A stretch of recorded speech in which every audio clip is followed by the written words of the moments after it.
أعوذ بالله من الشيطان الرجيم. Bismillahir Rahmanir Rahim. In the name of Allah, the most compassionate, the most merciful. Verily, our praise is due to Allah. We praise Him, we seek His aid, and we ask for His forgiveness. We seek refuge in Allah from the evils of our own selves and from the evils of our own actions. And whomsoever Allah guides, none can misguide. And whomsoever Allah leaves astray, none can guide back to the correct path. Ashhadu an la ilaha illallah. Ashhadu anna Muhammadan abduhu wa rasuluhu. Sallallahu alayhi wasallam. We testify there is no deity worthy of our worship except for Allah, who is alone in a partnership that never has and never will be another.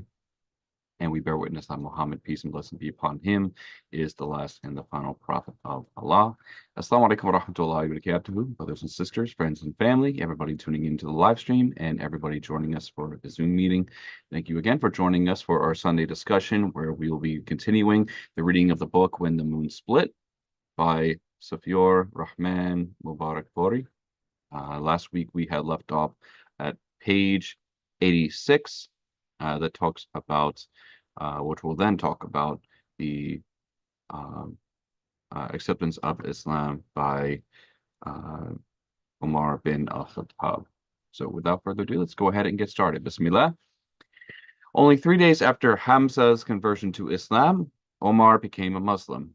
Omar was a tall and powerful man, had been a staunch enemy to the Muslims.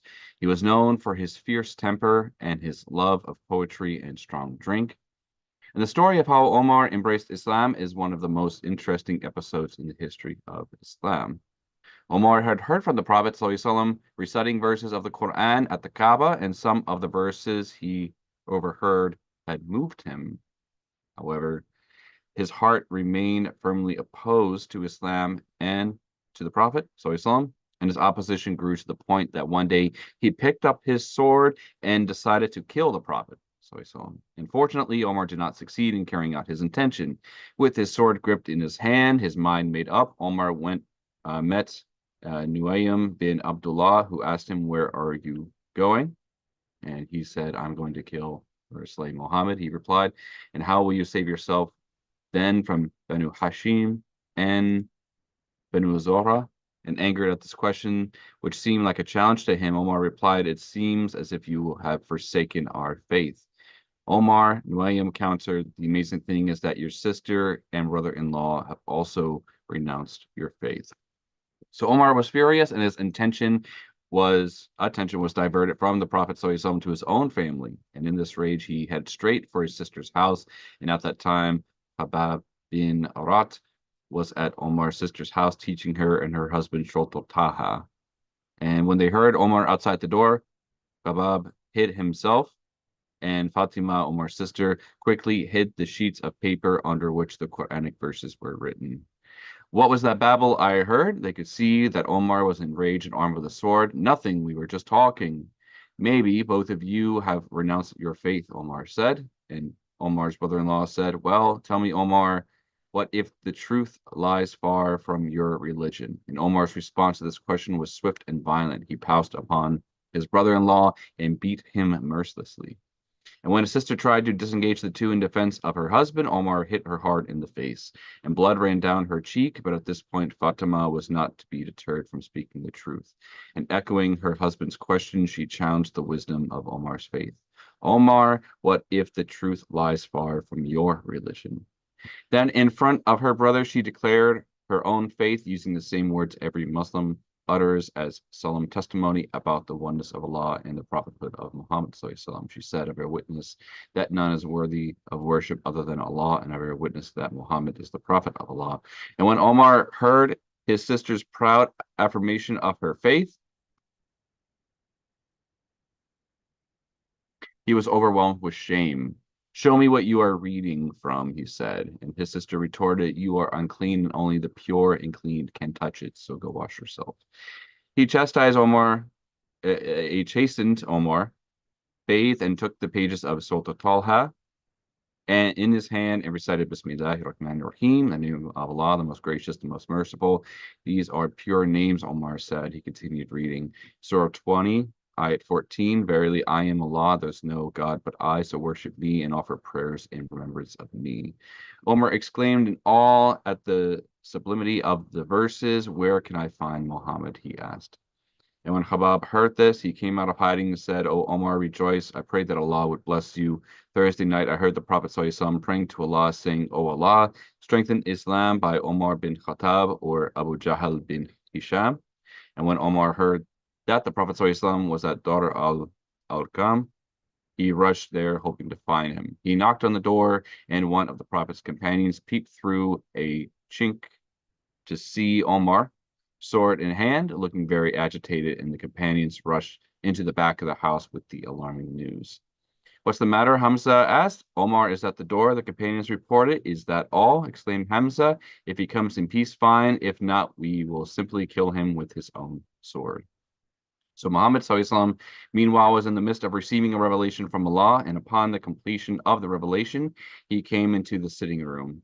There sat Omar, and the Prophet ﷺ caught him by his clothes and sword belt and said to him urgently, "Omar, will you not turn back from your path unless Allah Almighty sends down on you such chastisement as he did on Walid bin Mughira?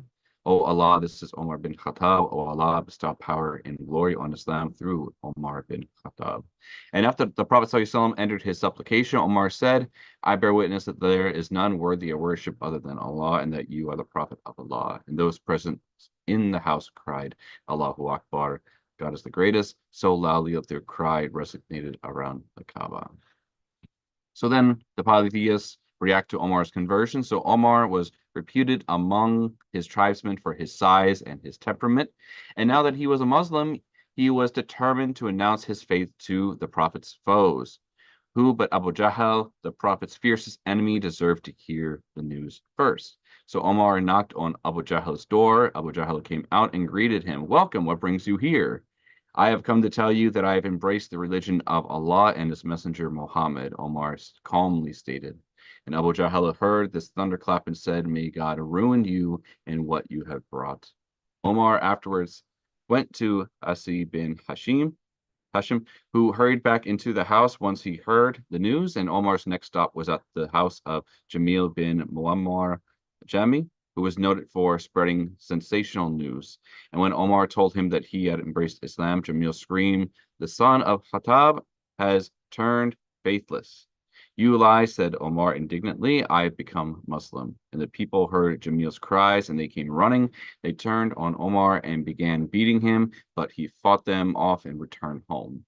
And the pagans, however, were not prepared to let Omar get away easily. They gathered and decided to put him to death, and a huge crowd of people moved towards his house to carry out the verdict, but were met by As bin Wa'il Shami, and he belonged to Banu Sham, a clan that had close relations with Omar's clan, Banu Adi.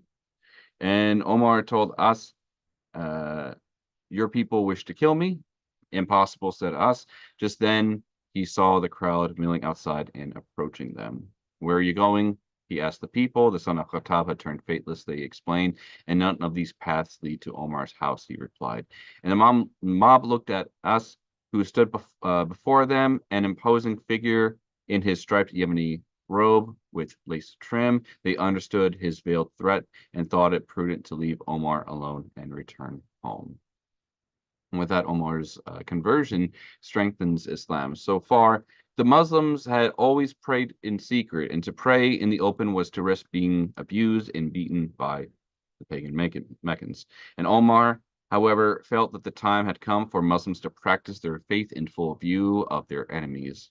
So he said, "O Prophet," Omar said one day, "don't we have truth on our side, whether we are alive or dead? Why should we hide our faith? I swear by Allah, who has sent you to us with the truth, that we will no longer hide." And Omar's words rang true. So it was decided that from then on, there was no need to pray in secrecy.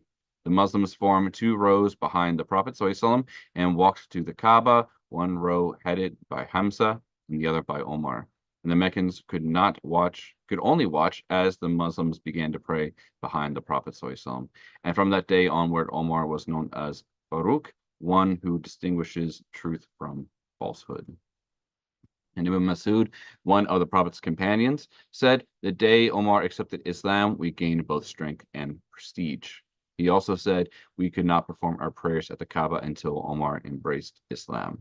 So Suhaib, another companion of the Prophet, ﷺ, said, Islam came to light when Omar accepted light. We preached openly and congregated at the Kaaba, and we took revenge on everyone who had persecuted us. So later there's an offer no ordinary man could refuse. So once again, the pagan Megans, the pagan Meccans decided it was time to hold talks on the growing strength of Islam. The conversions of Hamza and of Omar had changed things considerably, and the Meccans realized that their power base was fast collapsing. And Utbah bin Rabi'ah, a member of Banu Abd Shams, was a chieftain of his people and well respected throughout Mecca. He addressed the other notables of Mecca who had gathered to discuss the problem of Muhammad and his followers, stating, O people of the Quraysh, shall I not talk to Muhammad and bargain with him? Perhaps he will accept my offer, in which case we will be rid of him. And the council approved, and Utbah was charged with approaching the Prophet with an offer no ordinary man could refuse. So Utbah found Muhammad sitting alone at the Kaaba, and he said the following, Oh, my nephew, you know you enjoy a high position in this city. You are the best among in respect to lineage. Now you have brought something very serious, and you have created a rift among your people by ridiculing them, insulting their gods as well as their religion, declaring their forefathers to be heathens, and rejecting their customs. Now listen to me. I will make a few suggestions, and you may find one agreeable. The Prophet ﷺ replied, O Abdul Walid, go on, I am listening. And Uthbah continued, my nephew, if it is wealth you hope to obtain by your preaching, we will collect enough for you so that you will be the richest among us.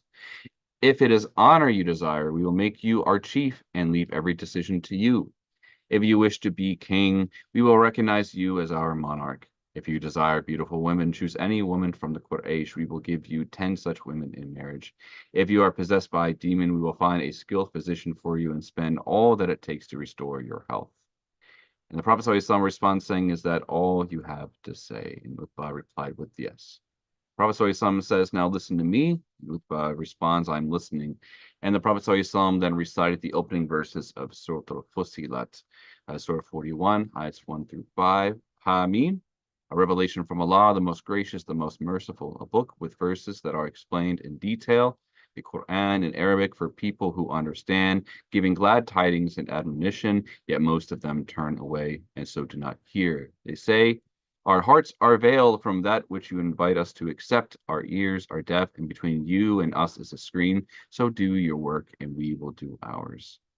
And the Prophet ﷺ continued to recite, and Utbah listened carefully. Then the Prophet ﷺ came to the verse 13 in the same surah. And if they turn away, then say, I've warned you of a thunderbolt like the thunderbolt that struck Ad and Thamud. And Utbah put his hand on Muhammad's mouth and pleaded with him not to bring about such a terrible punishment. And the Prophet ﷺ came to a verse that required him to prostrate, and he did so. And having finished his recitation, he asked Utbah, O Abdul Walid, what have you heard? Yes, he replied, I have heard, and it is time for you to decide, Muhammad ﷺ said.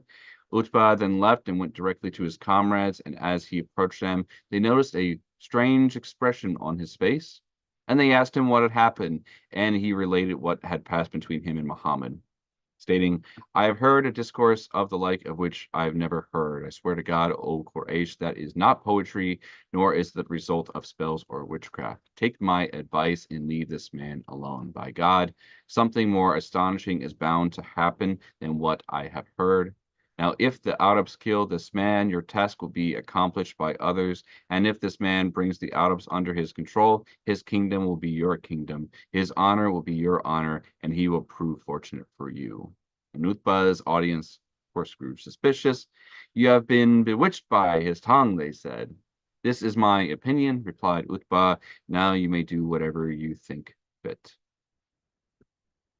And even furthermore, there are pardons and renunciations. So if Muhammad ﷺ could not be tempted to renounce his religion, the Meccans thought perhaps he would compromise. They sent a group of men to Muhammad ﷺ with a suggestion as to how each side in the dispute could be made happy. Some of the examples where we wish to place before you something which will set the matter right for you, they proudly announced to the Prophet ﷺ. And what's that? The Prophet ﷺ responded, asking, "You worship our gods for 1 year," they explained, "and we worship your God for 1 year. That way, if our religion is true, you will have a share of the reward, and if your religion is true, we will have a share." And in a reply to the suggestion from the Quraysh, Surah Al-Kafirun, the unbelievers, was revealed. Surah 109, ayat 1 through 6, say, "O you who reject faith, I do not worship that which you worship, and you do not worship that which I worship, and I will never worship that which you worship, nor will you ever worship that which I worship. To you be your religion, and to me mine." And Allah also revealed two additional verses stressing the monotheistic purity of Islam. Surah 39, ayat 64 say, "Is it someone other than Allah that you order me to worship, O ignorant ones?" And the next verse was also revealed in connection with the Quraysh suggestion, and it further drives home the point. Surah 6, ayat 56 say, "I have been forbidden to worship those whom you pray to." So the Meccans, however, still believed that they could bargain with the Prophet ﷺ, bring another Quran in place of this one they haggled, or make some changes in the present one, ﷺ. And in response to this request, Allah told the Prophet ﷺ, Surah 10, ayat 15, "And when my clear verses are recited to them, those who do not look forward to meeting me say, 'Bring another Quran or change this one.' Say to them, 'It is not for me to change it of my own accord. I only follow what is revealed to me, and I fear that if I disobey my Lord, I will meet with a terrible punishment on the day of judgment." And other verses were also revealed, which made it clear that the Prophet Prophet's role was not to bargain with the pagans, but to convey the message just as it was revealed to him. Surah 17, ayat 73 to 75. "They were about to tempt you away from that which I revealed to you, hoping to fabricate something in my name. They would certainly have made you their friend, and if I had not strengthened you, you would have inclined to them a little. If you have done so, I would have made you taste a double portion of punishment in this life and a double portion after death, and you would have not found anyone to help you against me." So once the Meccans understood that the Prophet ﷺ was sincere in his beliefs and was not prepared to compromise, they were determined to find out whether he was an actual prophet or just imagined himself to be one. And in order to find out how to test Muhammad ﷺ, the Meccans sought guidance from some of the Jewish rabbis. These learned men told the Meccans to ask Muhammad 3 questions, and if he answered them correctly, then he was indeed a prophet. If, however, he could not answer them, then certainly he was an impostor. First, the rabbis told the Meccans to ask Muhammad the incredible story in their scripture about some youths. The second question concerned a person who had traveled throughout both the east and the west. And thirdly, they instructed the Meccans to ask Muhammad about the soul. And the chieftains of the Quraysh put these questions to the Prophet, or put these questions to the Prophet ﷺ, and Surah Al-Kahf was revealed in response to this. And the surah tells the story of a few young boys who, upon being persecuted by the polytheist, sought refuge in a cave. Allah caused them to go into a deep sleep for hundreds of years and then raised them again as a sign of the coming day of resurrection.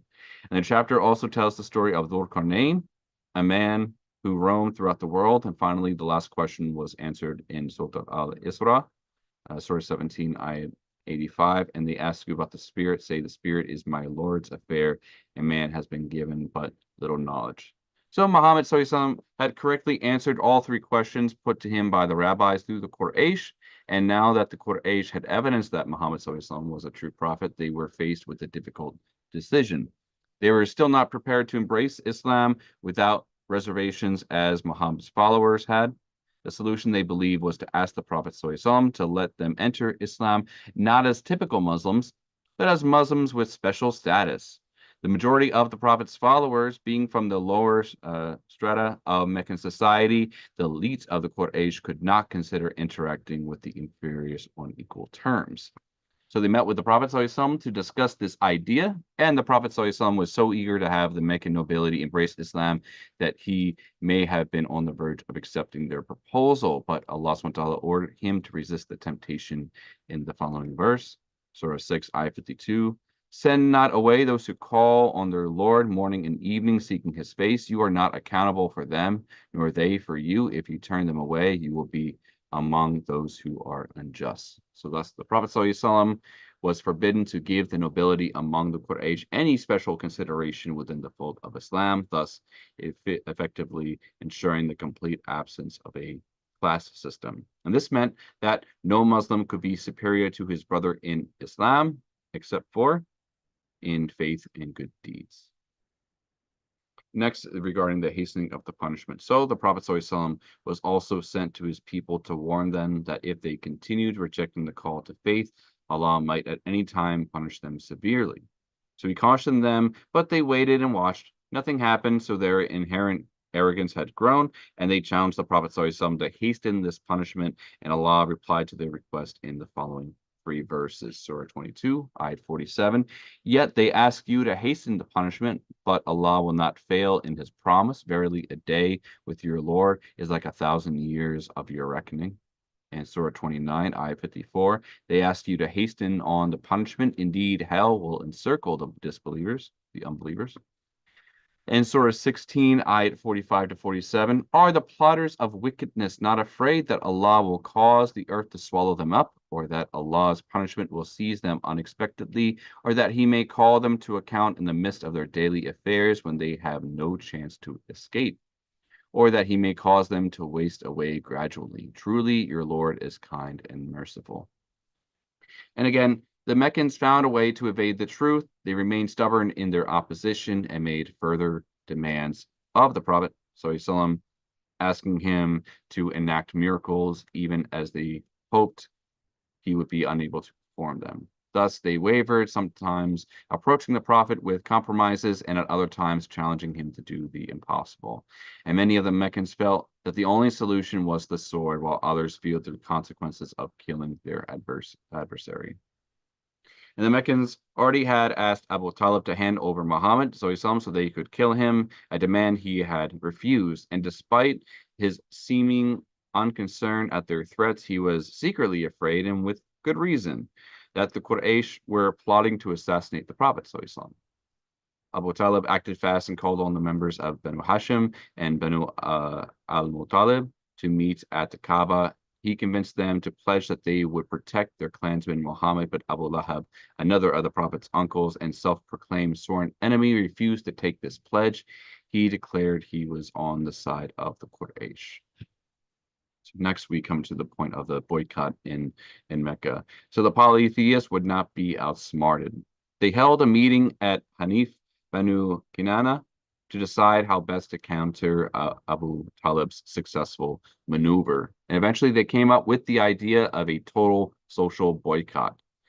Thenceforth, the members of Banu Hashim and Banu al-Muttalib were to be treated as outcasts. And the other clans from the Quraysh would not marry their daughters, transact business with them, keep company with them, nor would they accept any peace overtures that these two clans until they handed over the Prophet. And once all the people present had agreed with the points mentioned above, Bahid bin Amir bin Hashim put this pact in writing, and the parchment was hung on the Kaaba. And when the deed was done, Bahid's hand, or at least some of his fingers, were then paralyzed. And the boycott proved devastating. The Muslims, as well as all the members of Banu Hashim and Banu al-Muttalib, Muslims as well as non-Muslims, with the exception of Abu Lahab, were forced to withdraw from Mecca and live in Sa'ib Abi Talib. And unable to buy food from the Meccans, they found themselves reduced to eating leaves and roots. And the situation became so horrific that the cries of starving women and children echoed over the valley. And few sympathizers dared smuggle them any food for the fear of punishment. And Hakim bin Hazam, however, managed now and then to send some flour to his aunt Khadija. And many caravans carrying food and other goods passed by the mountain pass where the Muslims and the exiled clans had lived. The refugees, however, could not come out to meet the caravans to buy food during the forbidden months, those months when fighting was prohibited. And the Meccans, however, used to offer much higher prices to the caravan merchants for their goods so that the refugees could not compete with them. And despite such grim circumstances, the Prophet ﷺ never ceased inviting non-Muslims to Islam. He was particularly active during the time of Hajj, and it was at this time that he would speak to tribes that had traveled to Mecca all over the Arab world. And eventually the boycott does end. 3 years of near starvation and hardship took Banu Hashim and Banu al-Muttalib to the edge of despair. And meanwhile, Allah subhanahu wa ta'ala had softened the hearts of the Quraysh through the five Ashraf nobles who were the only people to give a thought to the refugees' plight. And the first of these was Hisham bin Amr bin Harith, a highly respectable nobleman of the Quraysh. And when he reflected on the suffering of the exiles, he was deeply saddened. And they were kinsmen, and the Quraysh had done the unthinkable by breaking off all ties with them. And while the families in Mecca thrived, the refugees were dying of starvation one by one. And in the 3 years since the enforcement of the boycott, no one seemed interested in its withdrawal. And finally, Hisham decided to talk to 4 other high-ranking members of the Quraysh and convince them to end this injustice. And Hisham first spoke to Zuhair bin Abd Abi Muayya Makhzumi, the Prophet's cousin, Mut'im bin Adi, Abdul Bukhtari bin Hisham, and finally to Zama bin Aswad. And he appealed to their sense of kinship and reproached them for allowing the tyranny to continue. And when they heard his plea, they all agreed with him that the parchment hanging on the Kaaba should be torn to pieces. And the next morning, the 4 men waited for other members of the Quraysh to assemble around the Kaaba.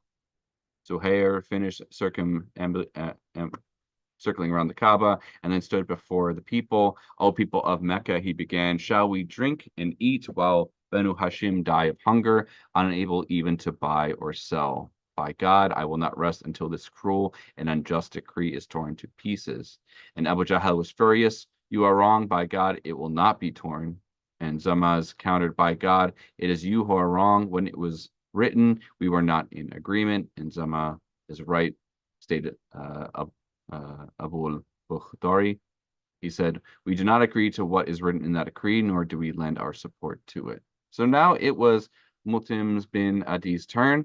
Both of you are right. There is no sin in opposing the decree. We seek our acquittal from God regarding the document and whatever it contains. And Hisham bin Amr expressed his agreement with Mut'im. And the sudden rebellion made Abu Jahl suspicious. This looks prearranged. Your sudden concern has its seed somewhere else, he protested. And at this point, Abu Talib saw his opportunity to step in. He had come into the precincts of the Kaaba to tell the Quraysh that the Prophet ﷺ had received a revelation about the fate of the iniquitous parchment. He stood up and faced the Quraysh. He told them that Allah had revealed to the Prophet ﷺ that termites had eaten the parchment inside of the Kaaba. The only thing that remained on the document, Abu Talib said, were the words, in your name, O Allah. And Abu Talib then challenged the Quraysh, saying that if the Prophet's claim turned out to be false, he would no longer stand between them and the Prophet. However, if the Prophet ﷺ had spoken the truth, the Quraysh would end the boycott. And the Quraysh accepted Abu Talib's challenge. And when Mut'im bin Adi rose to retrieve the parchment, the assembly saw that it had been destroyed. Its only remaining words were, Bismika Allahumma, in your name, O Allah, and Allah's name. And Allah had given the Quraysh yet another sign, but once again they refused to admit their error and accept Islam. Their only concession was to end the boycott. And the Prophet ﷺ and his companions came out of the mountain pass and were allowed to live in Mecca again. And we'll finish with this last one before we reach the year of sorrow. The Quraysh petitioned Abu Talib. So a few months after the boycott ended, Abu Talib had felt ill. He was over 80 years old, and the Quraysh did not expect him to recover. And while this appeared to be good news for the Meccan pagans, the Quraysh felt it made the situation even more complicated. How would it look if the other tribes in the peninsula, they asked themselves, if we punished Muhammad after his uncle died, it would be more prudent, they decided, if they approach Abu Talib with the proposal, ask your nephew to keep silent about our gods and we'll hold our peace about his religion. And Abu Talib, knowing that he would not live much longer, was certainly interested in finding some way to ensure his nephew's safety after his death. So he heard the proposal from the Quraysh and called his beloved nephew to his bedside. The Prophet ﷺ listened and then turned to Abu Talib. Uncle, he said, I asked them only one thing, and if they accept this thing, then the whole of Arabia will be under their control, and the non-Arabs will pay them tributes.